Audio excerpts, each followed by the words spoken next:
Hey everybody, it's Tanya. I wanted to take a couple of minutes, probably 10 minutes if I'm honest with you, out of your day just to, I guess, capture some of the critical components of money management as we are heading into taking the week to actually look at all of our money and put ourselves in a better position to be able to manage it. I wanted to explain to you a little bit about this realm of money management and specifically how I see it and the five pillars that we're going to be looking at this week. So I guess really just to start off, it's a topic that I believe has been overcomplicated. I think a lot of people stand to benefit financially from our confusion.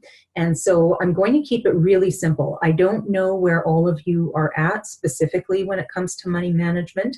So for some of you, this is probably going to be old school and somewhat redundant. For others, it might be something quite fresh and hopefully quite simple and something that you can wrap your head around. I love Henry Ford's comment where he says here, "It is well enough that people of the nation do not understand our banking and monetary system, for if they did, I believe there would be a revolution before tomorrow morning." This is a really big reason behind why I am keeping it simple, because I think if we all really just truly got a grasp of the key basics, we'd be in a very different financial situation, personally and from a countrywide perspective. So these are the five pillars that we are going to be looking at this week and digging into each one of these. Some more than others, but I'm going to walk through each one. You're going to see what we're going to do and why we're going to do it. So when we talk about financial management, we typically usually spend a lot of time as a country as a whole in the area of save and spend, and maybe some in the area of invest. But I want to speak to you about two other really important ones. So let's start with share. So the intention of sharing is really about our ability to give back, to inspire social impact, economic impact, cultural impact. And a lot of us don't actually pay attention to the concept of sharing. And here's an idea for you. And I know this is going to be a sore spot for some of you, and some of you are going to be like, no, I'm not going to include it in my share. I actually like to think of my taxes as a form of sharing. And I believe if more Canadians looked at their contribution with respect to taxes, we'd be taking more ownership of where those monies are getting spent and where those contributions are being invested. It is estimated that approximately over 60% of our money that we earn actually goes to taxes between income tax, GST, PST. So a big chunk of it is actually being allocated into this share category.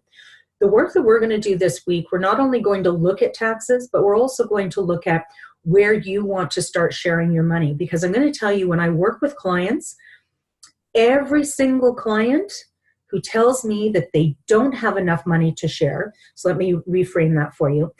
Those individuals that are saying that they can't share money, they wish they could, but they can't, are usually saying they can't share money because they do not have enough to share.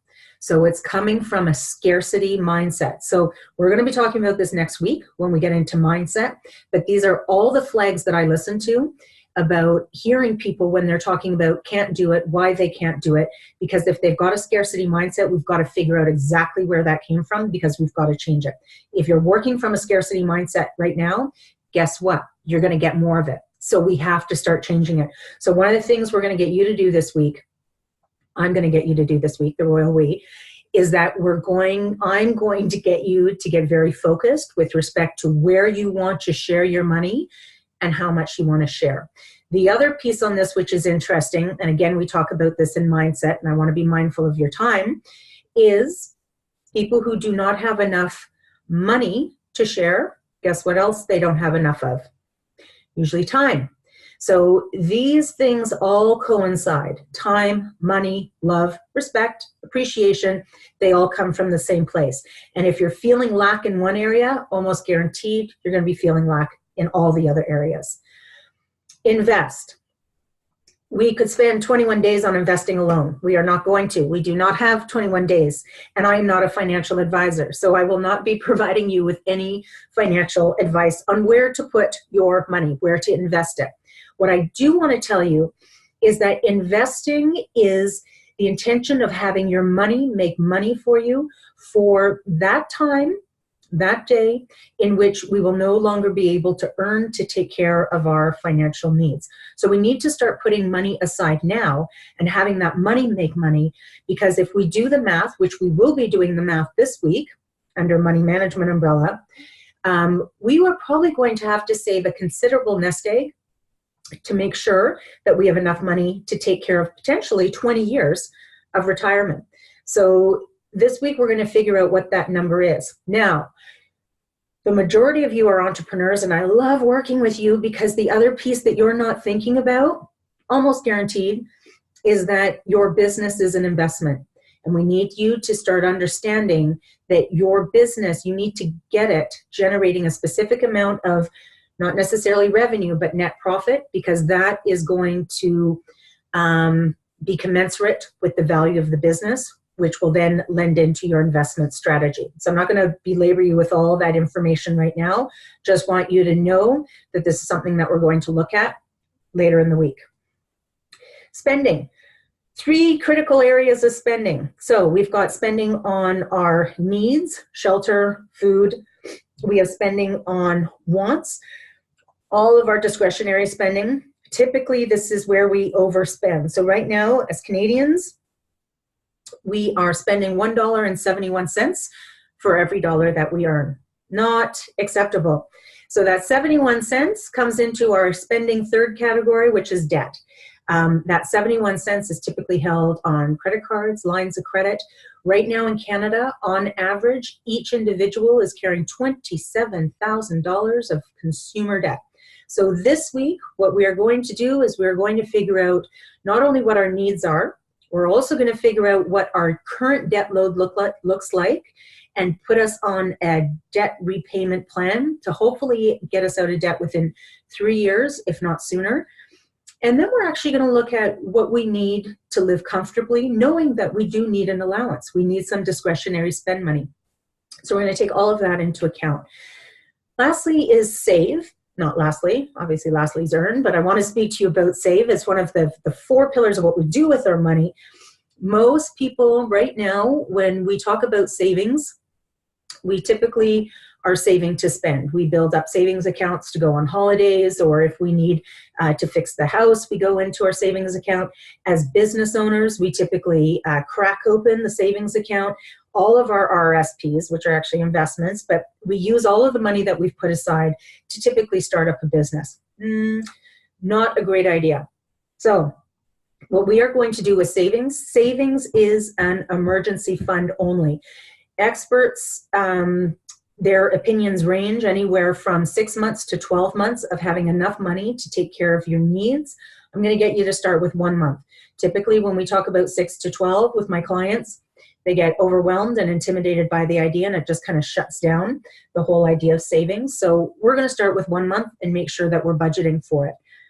One other very interesting little tidbit here is that, and this is where we get into mindset, but the individuals who do not have any money put into investing and who do not have any money put into savings, these 2 specific accounts are equivalent of security.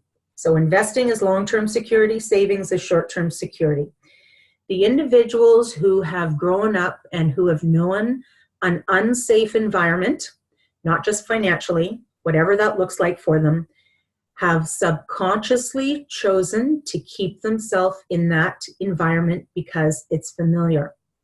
So they choose to do different things with their money versus long-term security or short-term security. They typically overspend or they don't earn enough. So this is interesting. We're going to play all of this out under mindset, but I want you to be aware of those 2 things. Lastly, earning. Now, what I love about earning is because typically we've got this backwards in our country. We typically earn and we do what we can with what we earn What we are going to totally pivot and turn upside down this week is that we need to figure out what we need to do from a sharing, investing, spending, saving perspective, and that's going to tell us what we need to earn. So for the first time in our lives, we're going to have clarity and intention around what we need to be bringing into the household to make sure that we're taking care of ourselves personally, financially, at home. Hopefully that makes sense. Now, for the entrepreneurs in the group, which is pretty much all of you, I want you to know that these 5 pillars, they correspond exactly, identically to what's happening in your business.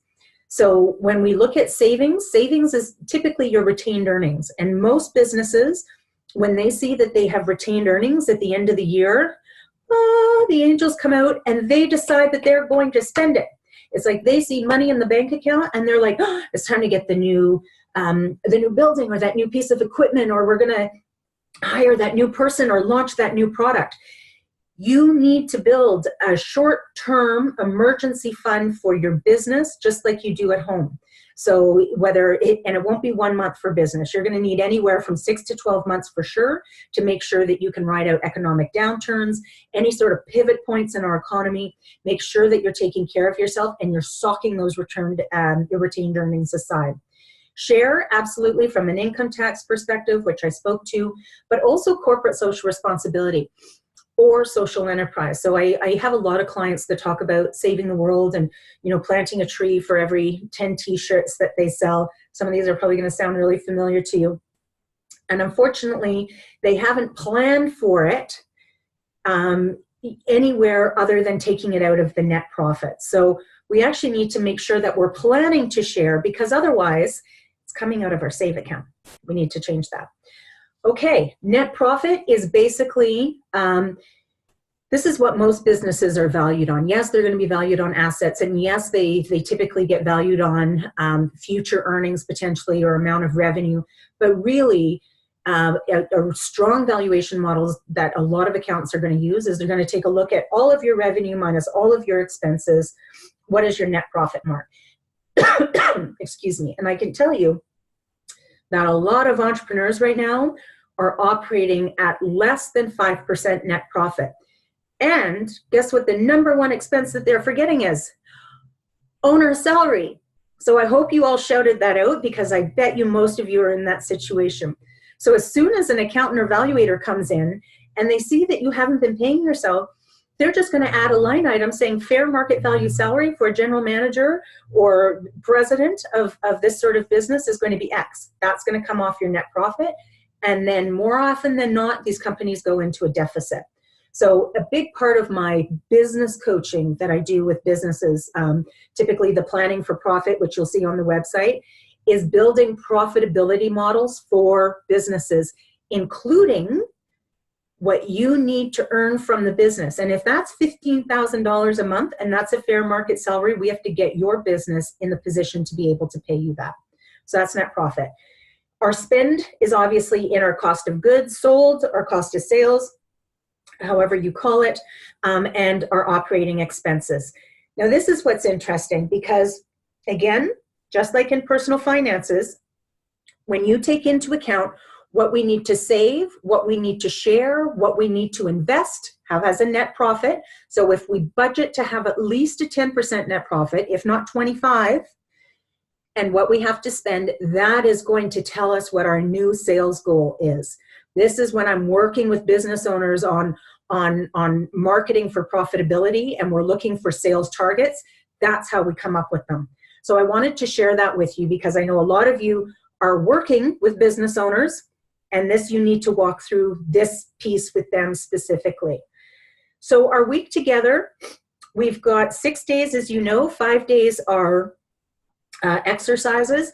Day 1 is your monthly budget, part A, which you're really just pulling all the information together.